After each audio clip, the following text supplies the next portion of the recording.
ইসরায়েলের অভিযানে বিধ্বস্ত গাজাবাসীর জন্য $10 লাখ অনুদানের ঘোষণা দিয়েছেন বিশ্বখ্যাত ফিলিস্তিন আমেরিকান মডেল গিগি হাদিদ এবং বেলা হাদিদ। শনিবার তাদের প্রতিনিধি এই তথ্য নিশ্চিত করেছেন বলে জানিয়েছে তুর্কি সংবাদ মাধ্যম ডেইলি সাবাহ। বেলা হাদিদের একজন প্রতিনিধি পিএ নিউজ এজেন্সিকে বলেছেন, তাদের দেওয়া এই অর্থ 4টি মানবিক সংস্থার মাঝে সমান ভাগে ভাগ করে দেওয়া হবে।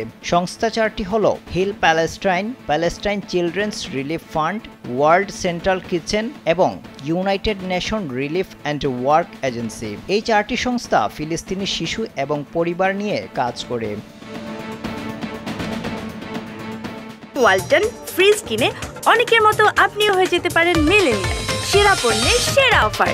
গিগি ও বেলা হাদিদের বাবা ফিলিস্তিনি টাইকুন মোহাম্মদ আনোয়ার হাদিদ গাজায় ইসরায়েলি হামলার মধ্যে ফিলিস্তিনি জনগণের পক্ষে সোচ্চার রয়েছেন।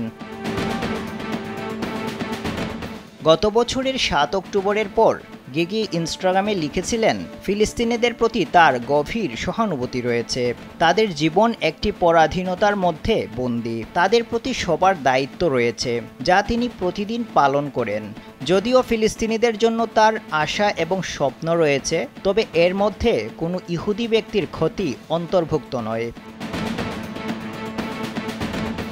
এরপর গাজায় ইসরায়েলের হামলার সমালোচনা করে তুপের মুখে পড়েছিলেন গিগি। ওই সময় তিনি বলেছিলেন, ইসরায়েল একমাত্র দেশ যারা শিশুদের যুদ্ধবন্দী করে রাখে, যদিও পরে তিনি তার পোস্টটি মুছে ফেলেছিলেন।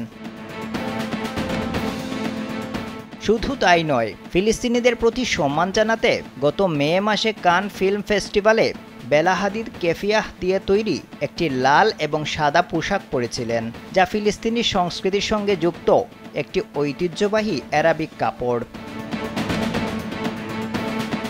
এদিকে গাজায় চলমান যুদ্ধ বন্ধে গত শুক্রবার একটি প্রস্তাব উপস্থাপন করেছেন মার্কিন প্রেসিডেন্ট জো বাইডেন। ওই প্রস্তাবে প্রথমে 6 সপ্তাহের যুদ্ধবিরতি এবং পরে ধীরে ধীরে স্থায়ীভাবে যুদ্ধবন্ধের কথা বলা হয়েছে। মার্কিন প্রেসিডেন্ট তার প্রস্তাবে বলেছেন, প্রথম 6 সপ্তাহের জন্য যুদ্ধবিরতি হবে। এরপর ইসরায়েলি বাহিনী গাজার জনবহুল এলাকা থেকে সরে যাবে। ধাপে ধাপে গাজায় বিপুল পরিমাণ ত্রাণ পৌঁছানোর ব্যবস্থা করা হবে। একই সময়ে কয়েকশো ফিলিস্তিনি বন্দীকে মুক্তি দেবে ইসরায়েল, আর হামাস মুক্তি দেবে ইসরায়েলি জিম্মিদের, যার মধ্যে থাকবেন পুরুষ সেনারাও। এরপর গাজা পুনর্গঠনের কাজ শুরু হবে।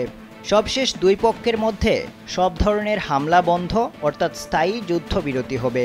বাইডেন এই প্রস্তাব দেওয়ার পর তাৎক্ষণিক প্রতিক্রিয়ায় হামাস বলেছে তারা এতে ইতিবাচক, কিন্তু ইসরায়েলের প্রধানমন্ত্রী বেনিয়ামিন নেতানিয়াহু এই প্রস্তাব প্রত্যাখ্যান করেছেন। আফদাল হুসাইন, কালবেলা।